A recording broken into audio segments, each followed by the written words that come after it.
আসসালামু আলাইকুম। আজকে আমরা এমন একটা টপিক নিয়ে আলোচনা করব যে আমরা জানি যে ম্যাটেরিয়াল নাউন।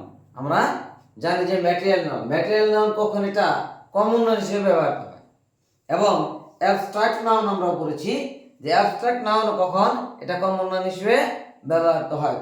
কমন নাউনটাও নিয়ে আমরা বিস্তারিত আলোচনা করেছিলাম। তো আজকে যে বিষয়টা যে আমরা বলছি ম্যাটেরিয়াল নাউনের পূর্বে দা এবং এরপরে অফ হলে ম্যাটেরিয়াল নাউনটি কমন নাউন হয়ে যায়।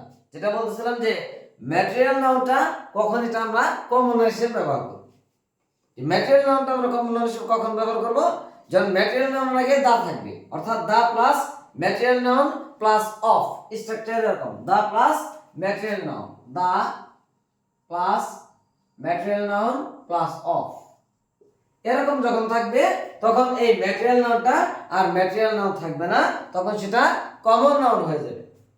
যেমন কি the water of the glass, এই যে ওয়াটার আমরা কি এটা ম্যাটেরিয়াল নাউন করছি। ম্যাটেরিয়াল নাউন কি করা যায় না, এটাকে একটা পুরো পদার্থ কি বোঝায়, এটাকে কি করা যায় না, গণনা করা যায় না, কিন্তু পরিমাপ করা যায়। ওয়াটার এমনি কি ম্যাটেরিয়াল নাউন, কিন্তু এক্ষেত্রে আমরা কি বলবো যে ম্যাটেরিয়াল নাউনের পূর্বে the, the plus material noun plus of.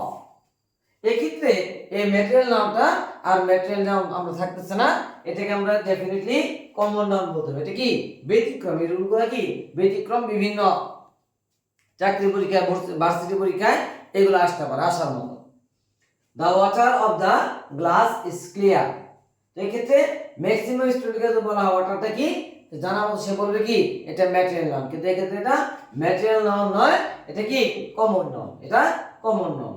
ঠিক এইভাবেই যদি আমরা the plus abstract noun, the plus abstract noun plus of, এটাও যদি ব্যবহার করি, এক্ষেত্রে আর অ্যাবস্ট্রাক্ট নাউন থাকতেছে না, সেটাও কমন নাউন হয়ে যাবে। যেমন এই যে এখানে লেখছে অ্যাবস্ট্রাক্ট নাউনের ক্ষেত্রেও এই নিয়ম প্রযোজ্য, অর্থাৎ আগে দা, তারপর অ্যাবস্ট্রাক্ট নাউন, তারপর অফ, এরকম ভাবে যদি ব্যবহার করা হয় তাহলে ডেফিনেটলি অ্যাবস্ট্রাক্ট নাউন আর অ্যাবস্ট্রাক্ট নাউন থাকতেছে না, এটা কমন নাউন হয়ে যায়।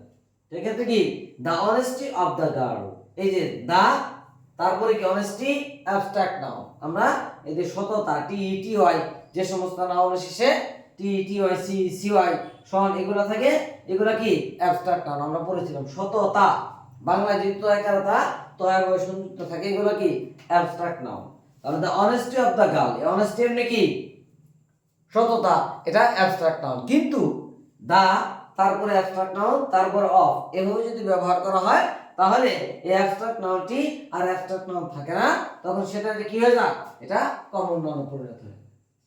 তাহলে আমরা গুরুত্বপূর্ণ দুটি নিয়ম শিখলাম, যেটা কি the plus material noun plus of থাকলে সেটাও common noun, the plus abstract noun plus of এটা থাকলে অ্যাবস্ট্রাক্ট নাউনটি কমন নাউন। সকলে ভালো থাকবেন, পরবর্তী ক্লাসে আবার দেখা হবে। আসসালামু আলাইকুম।